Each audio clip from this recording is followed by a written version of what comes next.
తెలుగు వారి #1 choice Telugu matrimony. స్థానిక సంస్థల ఎన్నికలు నిర్వహించాలని తెలంగాణ ప్రభుత్వం నిర్ణయించింది. ముందుగా పంచాయతీ ఎన్నికలు జరపాలని కేబినెట్ సమావేశంలో తీర్మానించారు.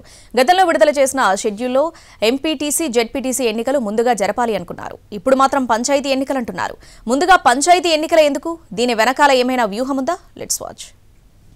స్థానిక సంస్థల ఎన్నికల విషయంలో తెలంగాణ ప్రభుత్వం వ్యూహాత్మకంగా వ్యవహరిస్తోంది. గతంలో విడుదల చేసిన షెడ్యూల్ మాదిరిగా కాకుండా ముందుగా సర్పంచ్ ఎన్నికలు జరపాలని ప్రభుత్వం నిర్ణయం తీసుకుంది. దీంతో ప్రభుత్వ వ్యూహం ఏమిటై ఉంటుందా అనే చర్చ జరుగుతోంది. బీసీ రిజర్వేషన్ల అంశంపై క్లారిటీతో ఉంటూనే స్థానిక సమరానికి ప్రభుత్వం సిద్ధమవుతోందా అంటే అవును అని అంటున్నాయి కాంగ్రెస్ పార్టీ వర్గాలు. పంచాయతీ ఎన్నికలు నిర్వహించకపోవడంతో కేంద్రం నుంచి స్థానిక సంస్థలకు రావాల్సిన 3,000 కోట్ల నిధులు నిలిచిపోయాయి. దీంతో పంచాయతీ ఎన్నికలు పెడితే ఆ నిధులు వెంటనే తీసుకోవడానికి వెసులుబాటు ఉంటుంది అనేది ప్రభుత్వ ఆలోచన. దీనికి తోడు సర్పంచ్, వార్డు మెంబర్ ఎన్నికలు రాజకీయ పార్టీల గుర్తులు లేకుండానే జరుగుతాయి. కాంగ్రెస్ పార్టీ కూడా బీసీలకు 42% రిజర్వేషన్ ఇస్తామని చెప్పింది. అధికారికంగా ఇవ్వలేకపోయినా సర్పంచ్ ఎన్నికల్లో రాజకీయ పార్టీల గుర్తులు కూడా ఉండవు కాబట్టి పార్టీ పరంగా 42% బీసీ నేతలను బరిలో నిలిపితే బెటర్ అనే ఆలోచనలో కాంగ్రెస్ ఉంది. అలా చేయడం వల్ల 2 వ్యూహాలు వర్కౌట్ అవుతాయని లెక్కలు వేస్తోంది రేవంత్ సర్కార్. కేంద్రం నుంచి వచ్చే నిధులు రాష్ట్ర అవసరాలు, పంచాయతీలకు అక్కరకు వస్తాయనే లెక్క కూడా ఉంది.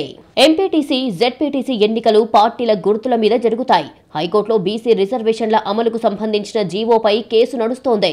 దానిపై ప్రభుత్వం వాదనలు వినిపించి కోర్టు పూర్తి స్థాయిలో తీర్పు వచ్చే వరకు ఫైట్ చేయాలని భావిస్తున్నట్టు తెలుస్తోంది.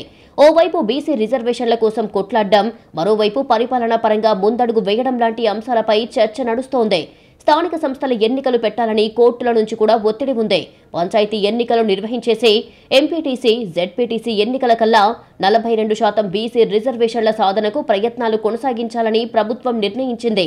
సర్పంచ్ ఎన్నికలు నిర్వహిస్తే కోర్టుల నుంచి ఒత్తిడి తొలగిపోతుంది. ఆ తర్వాత రిజర్వేషన్ల వ్యవహారం తేలేదాకా ఎంపీటీసీ, జెడ్పీటీసీ ఎన్నికలను ఆపొచ్చు. హైకోర్టులో తేలితే మళ్లీ సుప్రీంకోర్టుకు కూడా విషయం వెళ్తుంది.